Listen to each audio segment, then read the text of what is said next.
கூண்டுக்கிளி, தூக்கு தூக்கி, கல்வனின் காதலி, கோட்டீஸ்வரன், அடுத்தடுத்த நாட்கள்ல அவள் யார், பாகப்பிரிவினை, மீண்டும் ஒரே நாட்கள்ல பாவை விளக்கு, பெற்ற மனம் அப்படின்னு திரைப்படங்கள் வெளியாகி இருக்கு. அதே போல ஊட்டி வரை உறவு, இருமலர்கள் ரெண்டுமே ஒரே நாளில், அதாவது 1/11/1967 அன்று வெளியாகி ரெண்டுமே பிரம்மாண்டமான வெற்றி பெற்றது. தமிழ் திரையுலக வரலாற்றில் நடிகர் திலகத்தால் மட்டுமே திகழ்த்தப்பட்ட சாதனை. இது மீண்டும் 1970ஆம் ஆண்டிலையும் அவரால் நிகழ்த்தப்பட்டது. 100 ஆண்டு திரையுலக வரலாற்றில் முறியடிக்கப்படாத சாதனையாகும். மேலும் அந்த நாளில், அதாவது 1967 நவம்பர் 1 தீபாவளி அன்று வெளியான இதர படங்களான ரவிச்சந்திரன் அவர்களின் நடிப்பில் நான் அப்படின்ற திரைப்படம், ஜெய்சங்கரின் நடிப்பில் காதலித்தால் போதுமா, எம்ஜிஆர் அவர்களின் விவசாயி ஆகியவையும் போட்டி போட்டன. கிரவுன், புவனேஸ்வரி இரு திரையரங்குகளும் விவசாயி படங்களை திரையிட்டதால பிராட்வே மற்றும் சயானி திரையரங்குகளில் ஊட்டி வரை உறவு வெளியானது. இதுல சயானி தியேட்டருக்கு இரு மலர்கள் படமும் போட்டி போட்டது. ரேஸில் ஊட்டி வரை உறவு வென்றது. இரு மலர்கள் ராக்ஸி தியேட்டருக்கு சென்றது. இதுல இன்னொரு குறிப்பிடத்தக்க விஷயம், அருகருகே இருந்த இரு திரையரங்குகள்ல பிராட்வேல ஊட்டி வரை உறவு மற்றும் பிரபாத்தில் இருமலர்கள் வெளியாகி ரெண்டும் அரங்கு நிறைவுகளோடு வெற்றி நடை போட்டதும் நடிகர் திலகத்தின் புகழ் கிரீடத்தில் வைரக்கற்களாகும்.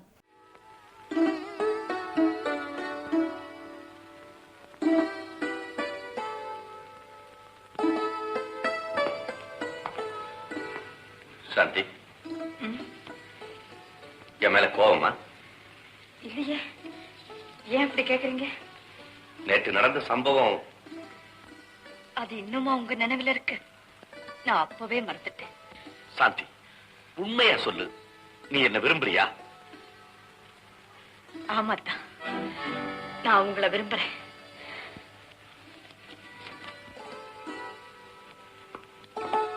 சாந்தி, விருப்பம்னா நீ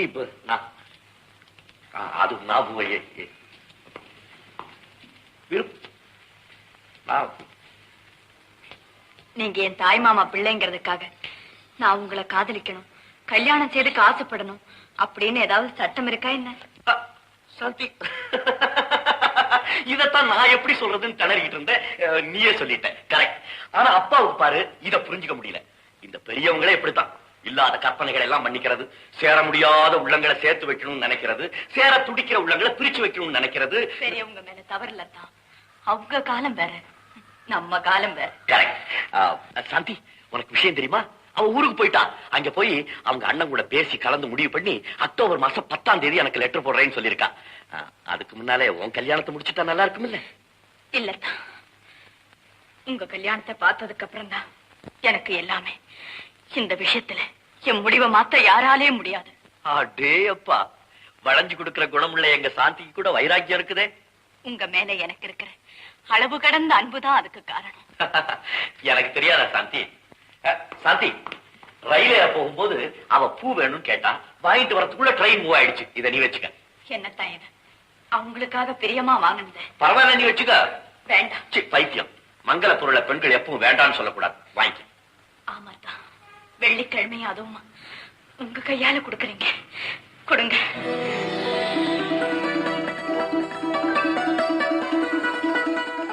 சுந்தர், உமா ரெண்டு பேருமே கல்லூரியில் ஒன்றாக படிக்கிறாங்க.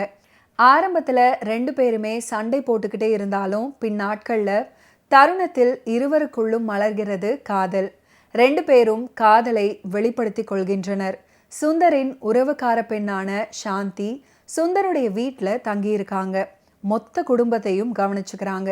தன் மகனுக்கும் சாந்திக்கும் திருமணம் செய்து வைக்க வேண்டும் அப்படின்றதுல சுந்தருடைய அப்பாவுக்கு விருப்பம். சாந்திக்கும் இதே எண்ணம் தான். ஆனால் சுந்தருக்கும் உமாவுக்குமான காதலை தெரிந்து கொள்கிறாள் சாந்தி. தன் மனதை தேற்றிக் கொள்கிறாள். ஆனால் இதெல்லாம் தெரியாமல் தன்னுடைய விருப்பத்தை நிறைவேற்றிக் கொள்வதில் ஆவேசம் காட்டுறாரு சுந்தருடைய அப்பா. அங்கே காதலி உமா தன் அண்ணனிடம் சம்மதம் வாங்க போறாங்க.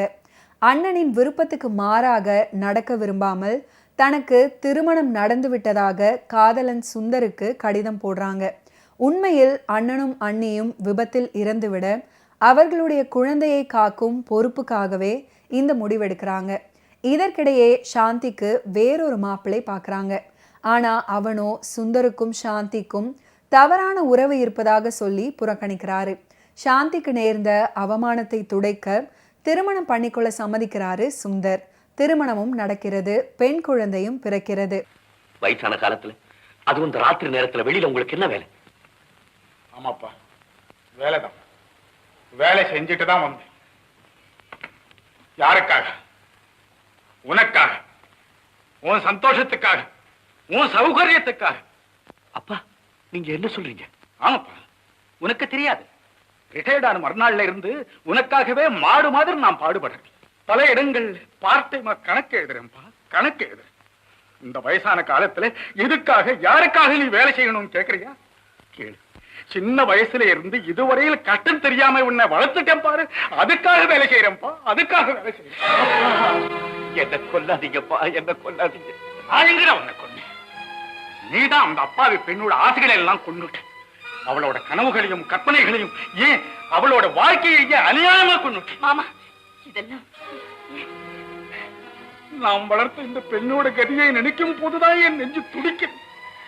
இவ இன்னும் உண்மையிலேயே உயிரை வச்சுக்கிட்டு இருக்காளே, அது தெரியுமா உனக்கு? நீ இவகிட்டயே வேறொரு பொண்ணு உனக்கு எழுதின லெட்டரை கொண்டு வந்து கொடுன்னு கேட்டியே, அப்ப இவ உள்ள எப்படி துடிச்சிருக்க போனதுக்கு தெரியுமா?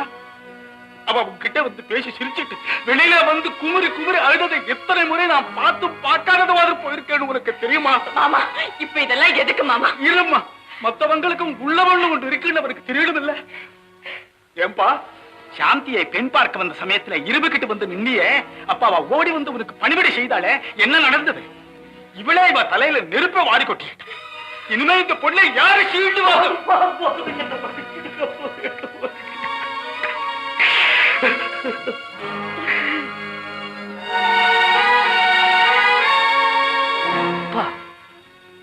நான் ஒரு முடிவுக்கு வந்துட்டேன்.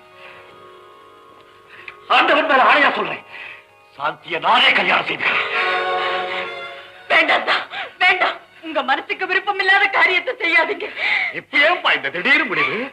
நீ பார்த்த பொண்ணு ஒரு பணக்கார மாப்பிள்ளை கிடைச்ச உடனே உன்னை உதறு தள்ளிட்டாங்க, அதுக்காகவா? ஆனா உனக்குன்னு நான் பார்த்த இந்த பொண்ணை பார்த்தியா? இவளுக்கும் அவளுக்கும் எவ்வளவு வித்தியாசம் இருக்குங்கிறது இப்போது அவளுக்கு புரியுதா? தனக்காக வாழாம பிறருக்காக வாழ்றதா வாழ்க்கைங்கிறத ரெண்டு பேரும் சேர்ந்து எனக்கு உணர்த்திட்டீங்கப்பா. அப்பா, போதும். இதுவரைக்கும் நான் படிச்சது போதும். இனிமே நான் உழைக்க போறேன். இரவும் பகலைய உள்ளத்துல நிறைவு கிடைக்கிற வரைக்கும் நான் உழைக்க போறேன்.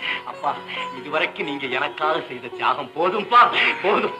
சாந்தி, நீ சொல்லு, பல குறைகள் நிறைஞ்ச என்ன உன் கணவனா ஏத்துக்கிறியா?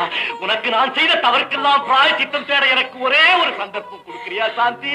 ஒரே ஒரு சந்தர்ப்பம் கொடுக்கிறியா? என்னத்தா இது? நான் என்னைக்கு உங்களுக்கே உரியவா? உங்க காலடியில உயிரை விடுறேன். அந்த ஒரு சந்தோஷத்துக்காகவே நான் வாழறேன். இதுல என்ன கேட்க என்ன இருக்கு? நீங்க எதை செய்ய சொன்னாலும் நான் செய்ய தயார்.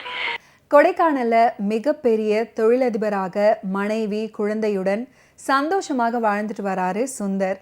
அவனுடைய மகள் படிக்கும் பள்ளிக்கு டீச்சராக வர்றாங்க உமா. டியூஷன் எடுப்பதற்காகவும் வீட்டுக்கு வராங்க. சாந்திக்கும் உமாவுக்கும் நல்ல நட்பு உண்டாகுது. ஆனால் சுந்தரை பார்த்து அதிர்ச்சி ஆகுறாங்க. சுந்தரும் உமாவும் சந்தித்து பேசிக்கொள்கிறார்கள், புரிந்தும் கொள்கிறார்கள். இதே சமயத்துல உமா தன்னுடைய கணவரின் முன்னாள் காதலி அப்படின்றது சாந்திக்கு தெரிய வருது. உமா சாந்தியுடைய வாழ்க்கையில எந்த பாதிப்பையும் நாம் ஏற்படுத்தி விடக்கூடாது அப்படின்னு முடிவெடுக்கிறாங்க. இதே போல முன்னாள் காதலர்கள் 2 பேருமே ஒன்று சேர வேண்டும் அப்படின்னு மனைவி முடிவெடுக்கிறாங்க. இறுதியில் என்னவானது அப்படின்றதை மனம் கணக்க சொல்லி இருப்பதுதான் இருமலர்கள்.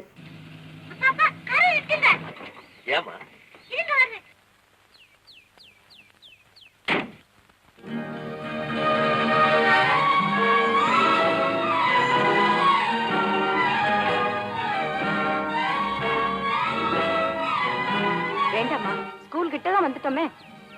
டீச்சர், இதுதான் எங்க அப்பா.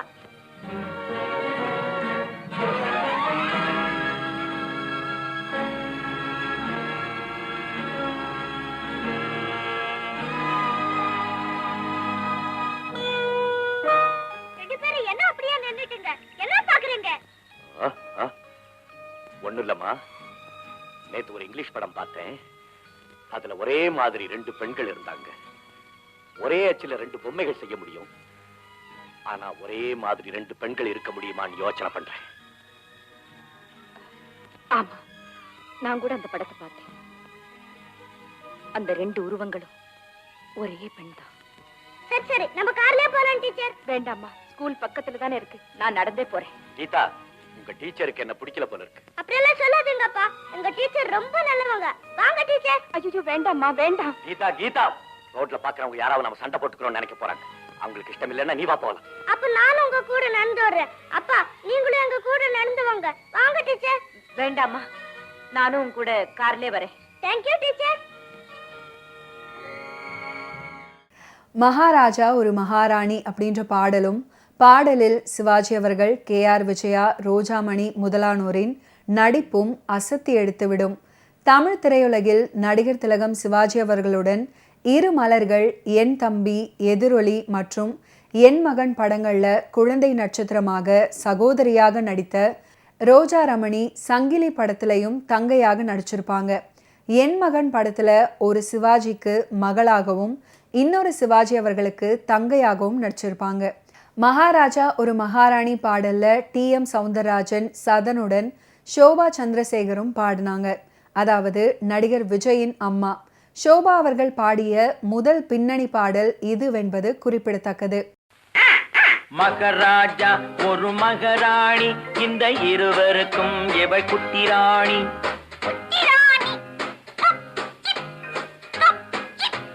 மகாராஜா ஒரு மகாராணி, இந்த இருவருக்கும் எவள் குட்டி ராணி.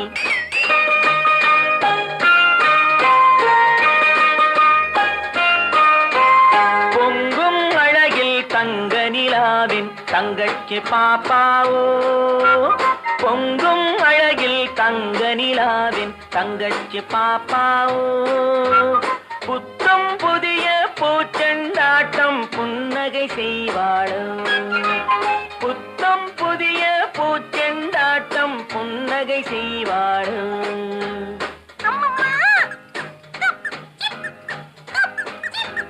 மகாராஜா ஒரு மகாராணி, இந்த இருவருக்கும் இவள் குட்டி ராணி.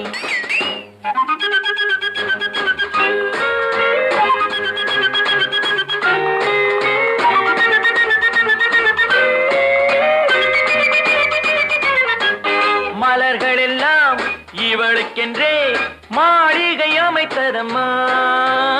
மலர்கள் எல்லாம் இவளுக்கென்றே மாளிகை அமைத்ததம்மா. மாலை தென்றல் சொன்னதை கேட்கும் மந்திரியானதம்மா. பூனையும் நாயும் காவல் காக்கும் சேனைகளானதம்மா. அம்மா அப்பா மடிமேல் இவளின் ராஜாங்கம் நடக்குதம்மா.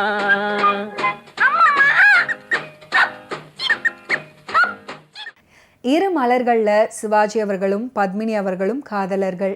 சிவாஜி அவர்களின் தந்தை நாகையாவுக்கு சிவாஜி அவர்கள் தனது சொந்தக்கார பெண் KR விஜயாவை மணக்க வேண்டும் அப்படின்றது ஆசை. நடுவில் பத்மினி இருந்ததால் KR விஜயா சிவாஜி அவர்களை திருமணம் செய்யும் தன்னுடைய ஆசையை மனதிற்குள்ளேயே புதைத்து விடுவாங்க. சுந்தராக சிவாஜி அவர்கள், உமாவாக பத்மினி, சாந்தியாக KR விஜயா. சிவாஜி KR விஜயாவின் மகளாக சிறுமி ரோஜாமணி, நாகேஷ், மனோரமா, அசோகன் முதலானோரும் நடிச்சிருந்தாங்க. சிவாஜி, பத்மினி, KR விஜயா மூவரும் போட்டி போட்டுக்கொண்டு நடிச்சிருப்பாங்க. அவரவர்கள் அவரவருக்கான கதாபாத்திரத்தை உள்வாங்கி ஆகச் சிறந்த நடிப்பை வழங்கியிருப்பாங்க. ஏன் டீச்சர், உடம்பு சரியில்லையா, மனசு சரியில்லையா? கீதா, அம்மா எப்படி இருக்காங்க? நான் கேட்ட கேள்விக்கு பதில் சொல்லியே. பதில் சொல்லக்கூடியதா இருந்தா சொல்லியிருப்பேன். மனசு உடம்பு ரெண்டுமே சரியில்லை. டீச்சர், நேத்து கீதாவுக்கு ஒரு பாட்டு சொல்லி கொடுத்தீங்கல்ல, அது ரொம்ப பிரமாதம். என் மனசை ரொம்ப கவர்ந்துருச்சு. வாழ்க்கையில நாம நினைக்கிறது ஒண்ணு, நடக்கிறது ஒண்ணா இருக்குல்ல, அத சொல்றேன். ஒரு பெண் தன் கல்யாண சமயத்துல தனக்கு வரப்போற கணவன் நல்ல அழகனா இருக்கணும், படிச்சவனா இருக்கணும், பெரிய பணக்காரனா இருக்கணும், அதே சமயத்துல கொஞ்சம் இழிச்ச வாயனாவும் இருக்கணும்னு பேராசையினால என்னென்னமோ மனக்கோட்டை கட்டுறான். ஆனா வேடிக்கை பாருங்க, விதி அவளை ஏமாத்திடுது. அதான் வாழ்க்கை இல்ல. ஒரு சமயம் ஒரு ஏழை வாலிபன் அவள் மேல தன் உயிரையே வச்சிருந்தான். ஆனா அதே ஏழை வாலிபன் பின்னால பெரிய பணக்காரனா வருவான் அப்ப அவளுக்கு தெரியாம இருந்திருக்கலாம் இல்ல. சில சமயம் வாழ்க்கையில நாம எவ்வளவோ தப்பு கணக்கு போடுறோம், பின்னால அதெல்லாம் நடக்கலன்னு தெரிஞ்சோடனே உடம்பு மனசு எல்லாம் வேதனைப்படுது இல்லையா? என்னப்பா டீச்சர் உடம்பு சரியில்லாம இருக்காங்க, நீங்க என்னென்னமோ பேசுறீங்களே. கீதா, போய் கார்ல என்னோட சிகரெட் கேஸ் இருக்கு, எடுத்துட்டு வாமா ப்ளீஸ்.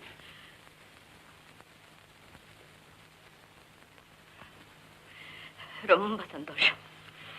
நீங்க சொல்ல வேண்டியதெல்லாம் சொல்லிட்டீங்களா, இல்ல இன்னும் ஏதாவது பாக்கி இருக்கா? நீங்க எப்படி பேசுறது உங்க மனசுக்கே திருப்தியா இருந்தா நான் கேட்டுக்க தரேன். என் மனசுக்கு திருப்தியா?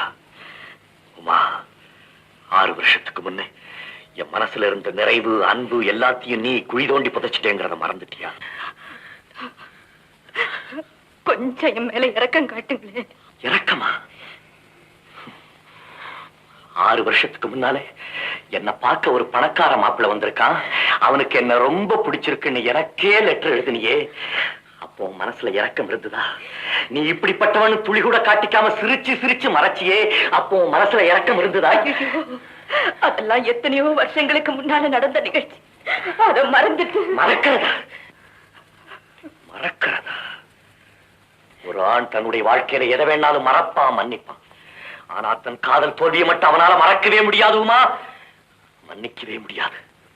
இல்ல, ஒரு வினாடி கூட அதை நான் மறக்கவே இல்லை.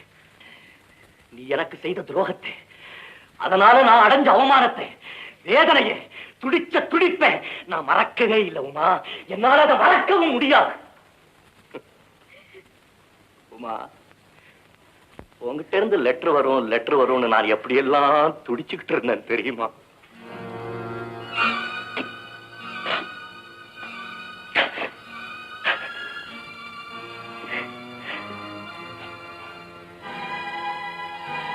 ஆமா, உன்னை பெண் பார்க்க வந்தானே அந்த பணக்கார வாலிபன், அவன் என்ன ஆனா?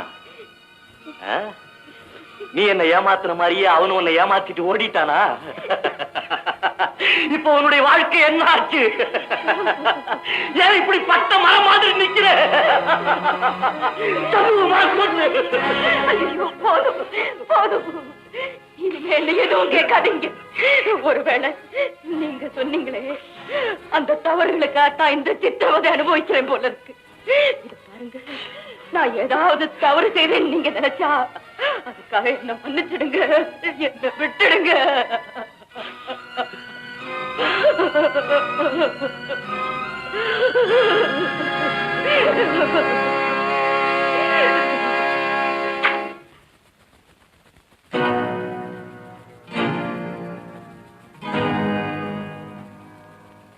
ஓகே வியூவர்ஸ், இன்னைக்கு நிகழ்ச்சியில நடிகர் திலகம் சிவாஜி கணேசன் அவர்களுடைய ஃபிலிம் கெரியர்ல நடந்த பல இன்ட்ரெஸ்டிங்கான விஷயங்களை நீங்க பார்த்து தெரிஞ்சிருப்பீங்க. மீண்டும் அடுத்தடுத்த எபிசோட்ஸ்ல சந்திப்போம். நன்றி, வணக்கம்.